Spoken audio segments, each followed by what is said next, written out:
नमस्कार मित्रांनो, मी राहुल तुमच्यासोबत आणि व्हॉइस ऑफ राहुलमध्ये तुमच्या सगळ्यांचं स्वागत आहे. आणि आजची कथा आहे वसंत रामभाऊ शेडगे लिखित रणसंग्राम. तर चला या कथेचं वाचन आपण लगेच सुरुवात करूयात. रणसंग्राम. कथाकार डॉक्टर वसंत रामभाऊ शेडगे.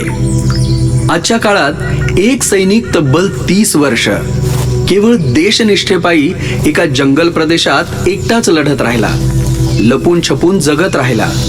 युद्ध कधीच संपलेला असताना केवळ आपल्या वरिष्ठांचा आदेश नाही म्हणून तो सतत लढत राहिला, यावर कुणाचा तरी विश्वास बसेल का? कधी परक्यांशी, कधी सभोवतालशी, कधी आठवणींशी, तर कधी एकटेपणाशी. स्वतःच्या मनाशी तर नेहमीच. No surrender, no suicide. फक्त युद्ध, युद्ध आणि युद्धच. तो रात्रभर तळमळत राहिला, या कुशीवरून त्या कुशीवर. ती दूर झोपली होती नेहमीप्रमाणे. त्याच्या उजवीकडे कोपऱ्यात गुडघाभर खोल आणि 2 हात व्यासाच्या पाण्याच्या डबक्याला लागून रात्रभर त्या अंधाऱ्या गुहेत थेंब थेंब पाणी टपकत राहिलं. ती मात्र गाढ झोपेत होती, स्वप्नसृष्टीत हरवल्यासारखी. मध्येच तो अचानक उठला, कोपऱ्यातली बादली घेतली, मागच्या वर्षी एका विहिरीवरून पळवलेली. गुहेतल्या डबक्यात पाणी तुडुंब भरलेलं होतं. त्याने हळूवार बादली तिरपी केली. तिची झोप मोडू न देता बादली भरली. मग हळूच ती बादली उचलून गुहेच्या दाराजवळ आला. दार बंद केलेलं होतं आतून, एक दगडी शिळा आणि काटेरी झडप लावून. त्याने एका कोपऱ्यातून बादली भडकन रिचवली बाहेर. बादली क्षणात रिकामी झाली. पाणी खळखळ करत उतारावरून खाली घरंगळत गेलं. क्षणभर पाखरांचा चिवचिवाट उठला आणि तो गुहेत येऊन विसावला. मग तो पुन्हा लवंडला. घडीभर झोप येणं तर शक्यच नव्हतं त्याला. डोक्यात शंकाकुशंकांनी नुसती गर्दी केली होती. मागच्या आठवड्यात त्याचा एक देशवासी त्याला शोधत सायकल पळवत आला होता.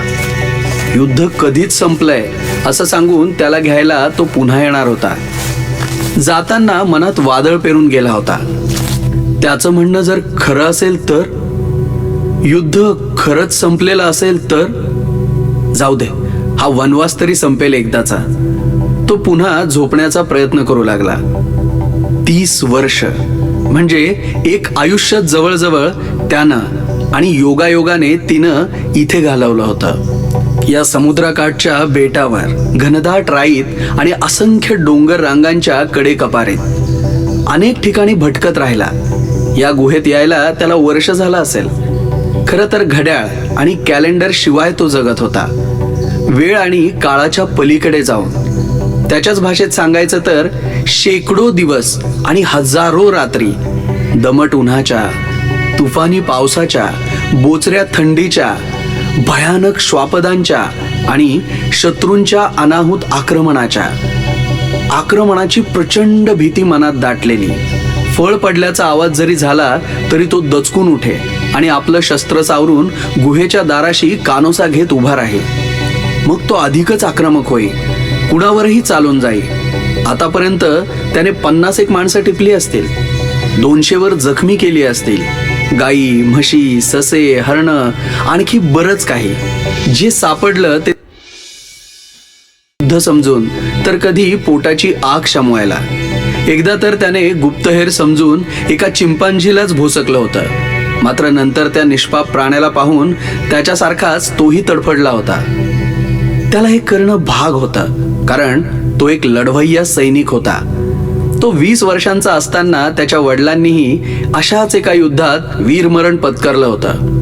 त्यानंतर 3ऱ्या महिन्यात लग्न करून महिन्याभरातच तो आर्मीत भरती झाला होता.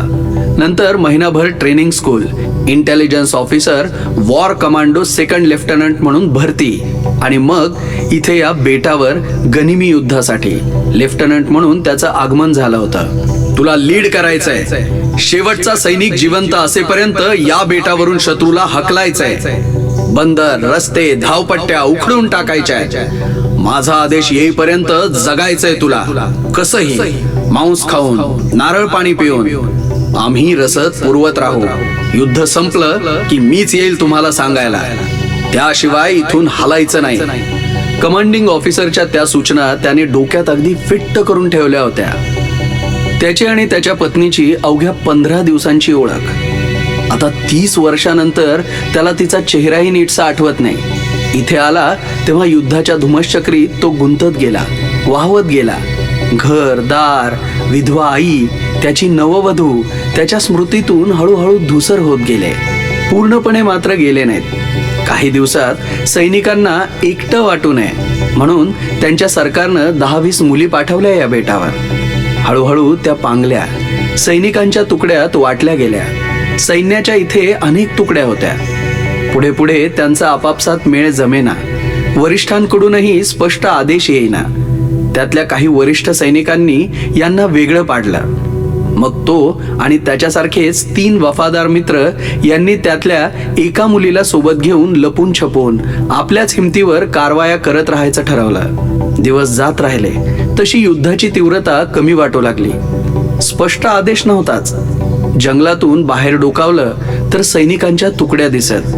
ह्यांच्या दिशेने अधूनमधून गोळीबार होई.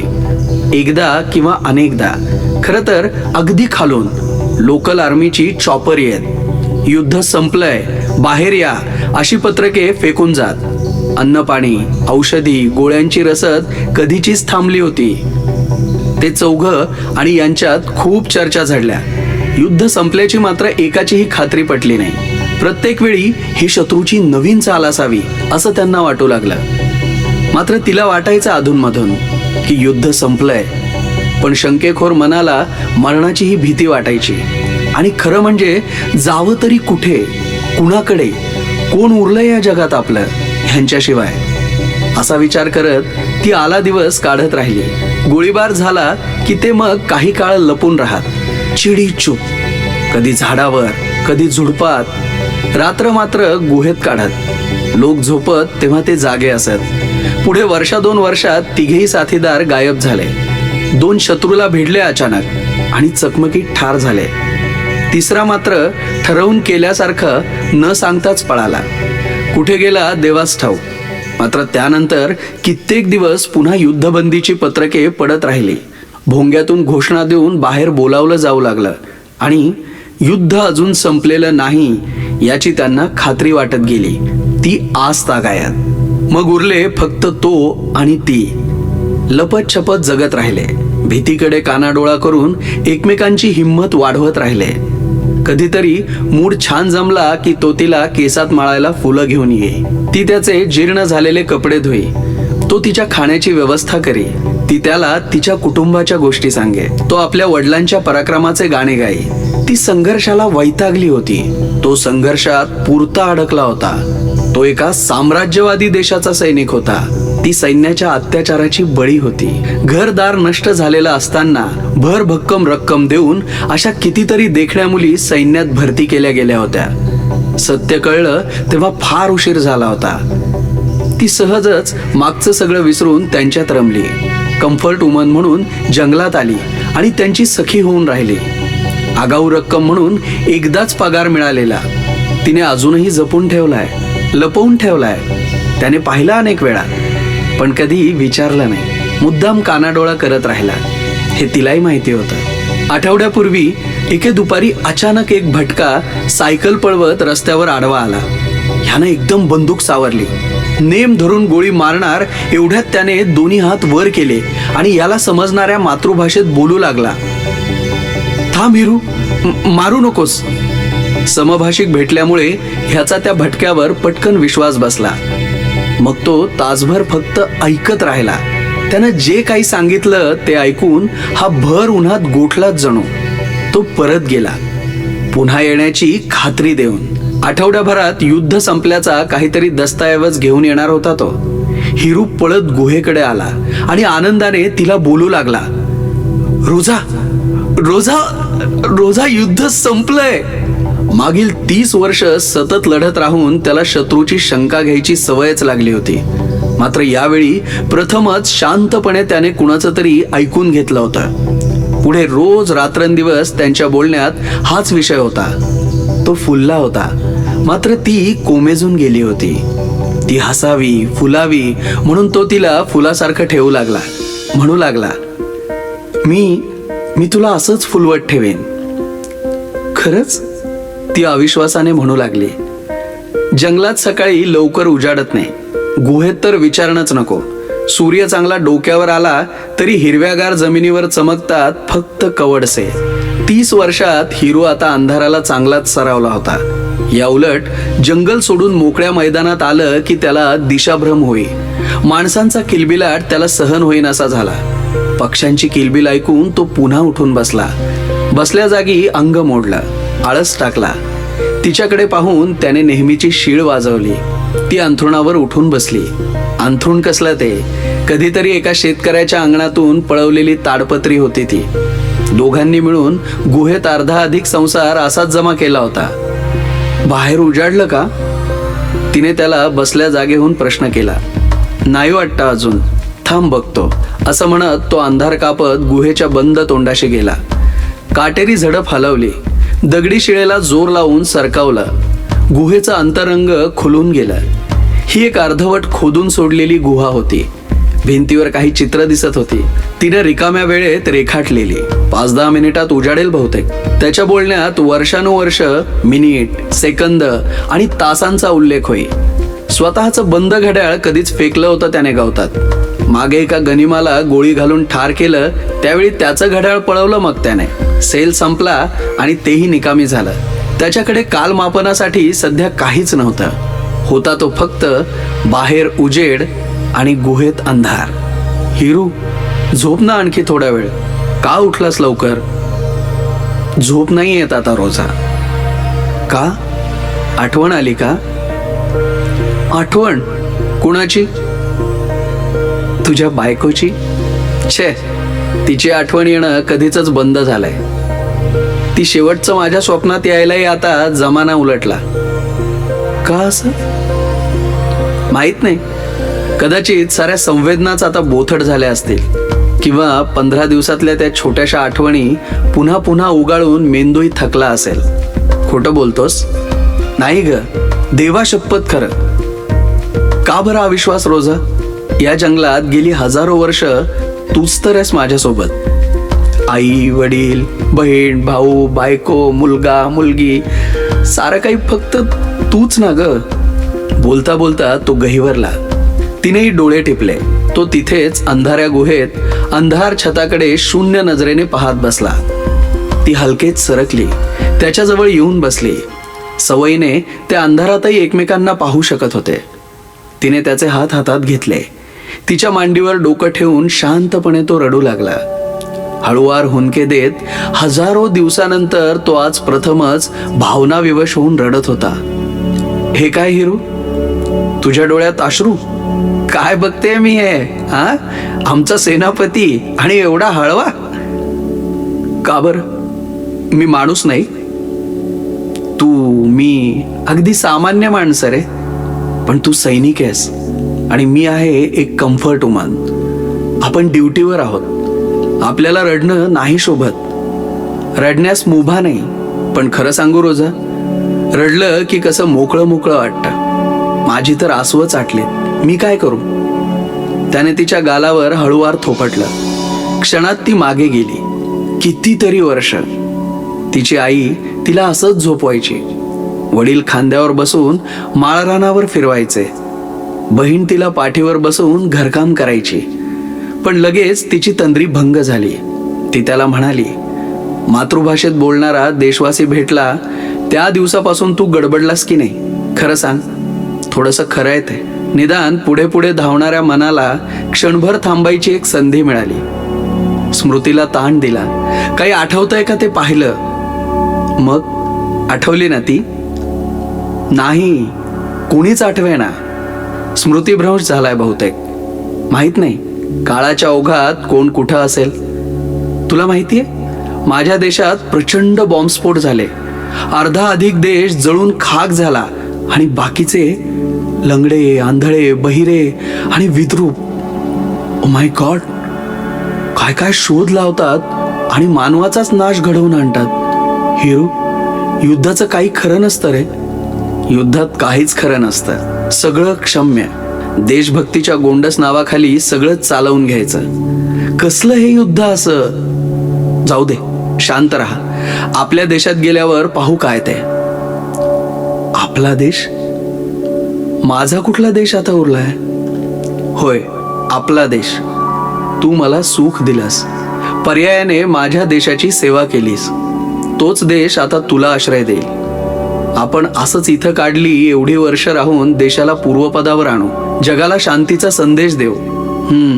जर तो सायकल स्वार परत आला आणि युद्ध संपल्याची तुला खात्री वाटली तर ना. तसं नाही, पण मला वाटतं की तो नक्की येईल. घेऊन येईल माझ्या कमांडिंग ऑफिसरला इथे माझ्यासाठी. मेजरनं निवृत्त होऊन राजधानीत पुस्तकाचं दुकान थाटलंय म्हणे. तो बोलायचा थांबला. तिने गुहेतल्या एका कोपऱ्यात ठेवलेले काही छापील पर्चे उजेडात धरले. दोघही वाचत बसले आणि दोघांचेही बहुतेक युद्ध खरंच संपलं असावं या बाबतीत एकमत झालं. हिरू, युद्ध जर खरंच संपलं असेल तर आपण शांतपणे तरी जगू शकू रे. नाही रोजा, नाही, त्याची खात्री नाही. आणि खरं सांगू, युद्ध कधीच संपत नसतं ग. ते वेगवेगळ्या पद्धतीने, वेगवेगळ्या स्वरूपात सतत चालूच असतं.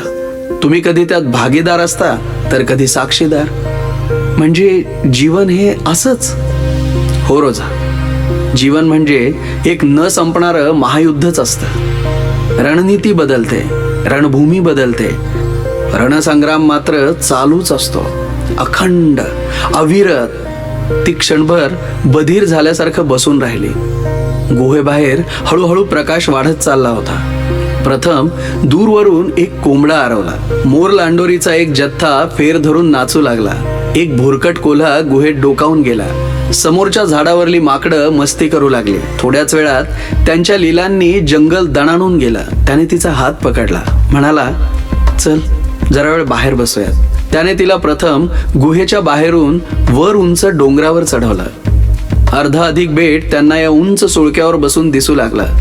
विस्तीर्ण ओबडधोबड डोंगर रांगा, हजारो जातीच्या वनस्पती, तुडुंब भरलेले असंख्य निळे तलाव, ओबडधोबड पायवाटा, डोंगर पायथ्याशी वसलेली कौलारू घरं, वाड्या, वस्त्या, पिकानं पिवळसर जमिनी झाकलेल्या पश्चिमेकडे कोसभरावर समुद्र किनारा होता.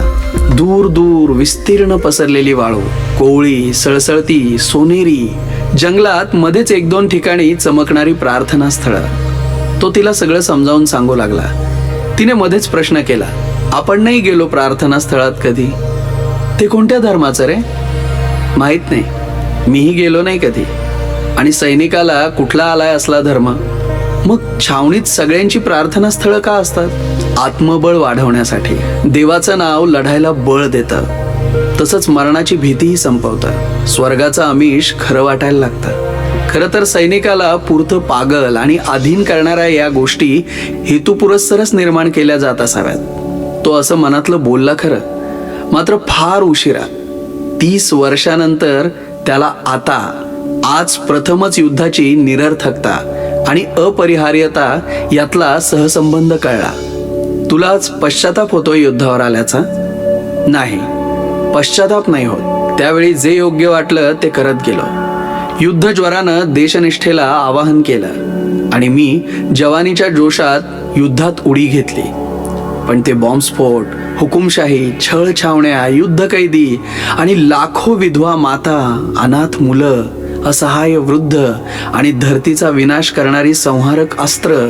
त्या सायकल स्वाराने सगळी युद्धकथा सांगितल्यापासून मी थकलोय हे खरं आहे. मला नेमकं काय वाटतंय हेच कळेन असं झालंय. आपल्याकडेही आहेच की बंदूक, हातबॉम्ब, तुझ्या आईनं दिलेला तो पुरातन खंजीर आणि गुहेत टांगलेली ही लखलखती समशेर. काही फायदा नाही. आज एवढ्या दिवसानंतर हे सगळं कुचकामी आहे. जग फार पुढं गेलंय म्हणतात रोजा, आणि युद्ध हे उत्तर नाही कशाचंच. पण तरीही लोक युद्ध का करतात? सूर्य पश्चिमेकडे कलला. तोच गुहेबाहेर त्याला पुन्हा सायकलची तीच घंटा ऐकू आली. मागोमाग 101 लोकांचा घोळका, सैनिकी वेशातला. त्यातले अर्धे सैनिक त्याच्या देशाचे. सर्वात पुढे सुटाबुटात चालत होते त्याचे रुबाबदार कमांडिंग ऑफिसर, पार बदललेले. त्याचा क्षणभर आपल्या डोळ्यांवर विश्वासच बसेना. म्हणजे दिवस बदलले होते हे खरं. हिरू आणि रोजा गुहेतच बसून राहिले. अचानक झालेल्या या सुखद हल्ल्याने त्यांच्या भाबड्या मनात पुन्हा एक रण पेटलं. घोळका जवळ आल्यावर मेजरचा खणखणीत आवाज आला, हिरू बाहेर ये. युद्ध संपलंय, आपल्या देशाला परत चल. Yes sir. तो बेंबीच्या देठापासून ओरडला आणि रोझाचा हात धरून तिला सोबत घेऊन त्या घोळक्याच्या दिशेने सुसाट पळत सुटला, पुन्हा एकदा न संपणाऱ्या महायुद्धात भरती होण्यासाठी. म्हणजे माणूस विचार सुद्धा करणार नाही इतकी सुंदर कथा, पण तेवढीच भीषण सुद्धा. कारण या कथेमुळे युद्धाच्या वेळेस काय परिस्थिती होती, साम्राज्यवादी देश आणि त्यांचे सैनिक, म्हणजे हे भीषण वास्तव समोर आल्यानंतर लक्षात येतं की त्यावेळेसची काय परिस्थिती असेल. आपण वाचताना आपल्याला एवढं सगळं वाटतं, तर त्यावेळेस त्या सैनिकांनी ती परिस्थिती कशी हाताळलेली असेल. आपण फक्त 10 मिनिटांची कथा ऐकली, पण त्यावेळेस 30 वर्ष ॲक्च्युअल तो सैनिक तिथे राहिला होता. म्हणजे मला खरंच कौतुक करावं असं वाटतं की आपले जे लेखक आहेत की वसंत रामभाऊ शेडगे यांनी अतिशय सुंदर पद्धतीने ही कथा मांडली आहे. म्हणजे त्यावेळेसचा तो देश कोणता याची कल्पना आपण सहज करू शकतो. हे साधारणतः जपानमध्ये त्यावेळेस अणुबॉम्ब टाकल्या होता त्यावेळेस जपान देशावरती, आणि त्यांच्याच सैनिकांची ही परिस्थिती होती. सो हॅट्स ऑफ त्या सैनिकांना सुद्धा, आणि आपले लेखक जे आहेत वसंत रामभाऊ शेडगे यांना सुद्धा. खरंच खूप सुंदर कथा होती. तुम्हाला ही कथा कशी वाटली आणि अजून तुम्हाला काय ऐकायला आवडेल हे सुद्धा तुम्ही मला सांगू शकता. पण तत्पूर्वी आपण लेखकाचा छानपैकी परिचय करून घेऊयात थोडक्यामध्ये. तर परत एकदा मी नाव सांगतो की रणसंग्राम या कथेचे लेखक आहेत वसंत रामभाऊ शेडगे, जे पीरवाडी जिल्हा जालनामध्ये राहतात. म्हणजे ते त्यांचं मूळ गाव आहे. त्यांचं शिक्षण झालेलं आहे, MA PhD झालेलं आहे ते इंग्रजीमध्ये. आणि खरं सांगायला म्हणजे मला आनंद वाटतो, अभिमान वाटतो की ते आम्हाला शिकवायला सुद्धा होते. ज्यावेळेस आमचं MA इंग्लिश चाललं होतं त्यावेळेस ते आमचे लेक्चरर होते. त्यांचे 2 कथासंग्रह, काव्यसंग्रह जे आहेत ते प्रकाशित झालेले आहेत. एक म्हणजे व्यापक 2011 साली, आणि जो मराठी काव्यसंग्रह होता, आणि दुसरा God is in the jungle 2021 हा इंग्रजी पुस्तकाचा भाग. आणि त्यानंतर कथासंग्रह जो आहे तो पुनरुत्थान या नावाने प्रकाशित झाला होता 2011 साली. आणि मागच्या 25 वर्षांपासून शासकीय वरिष्ठ महाविद्यालय मुंबई, नागपूर आणि औरंगाबाद इथे इंग्रजी विषयाचं ते अध्यापन करतायत. सध्या औरंगाबाद या ठिकाणी ते नोकरी करतायत आणि त्यांचं वास्तव्य तिथेच आहे. अभिनय, खेळ, चित्रकला आणि लोककलेची त्यांना विशेष आवड आहे. सो परत एकदा मी आमच्या लेखकांना धन्यवाद देतो. तुम्हालाही धन्यवाद देतो की तुम्ही व्हॉइस ऑफ राहुलवर आलात आणि ही कथा ऐकलीत. जर तुमच्यासुद्धा काही कथा असतील आणि तुम्हाला वाटतंय की या कथा या चॅनलवरती आल्या पाहिजेत, तर डिस्क्रिप्शनमध्ये जी लिंक दिलेली आहे त्यावरती तुम्ही मला मेल करू शकता, किंवा फोन नंबरसुद्धा दिलेला आहे त्यावरती मला कॉलसुद्धा करू शकता. सो धन्यवाद. व्हॉइस ऑफ राहुलला सबस्क्राईब करा, लाईक करा ह्या कथा, आणि लेखकांना प्रोत्साहन द्या. आणि तुमच्या कमेंट्स असतील तर त्या तुम्ही कमेंट बॉक्समध्ये लिहू शकता. धन्यवाद. Thank you very much.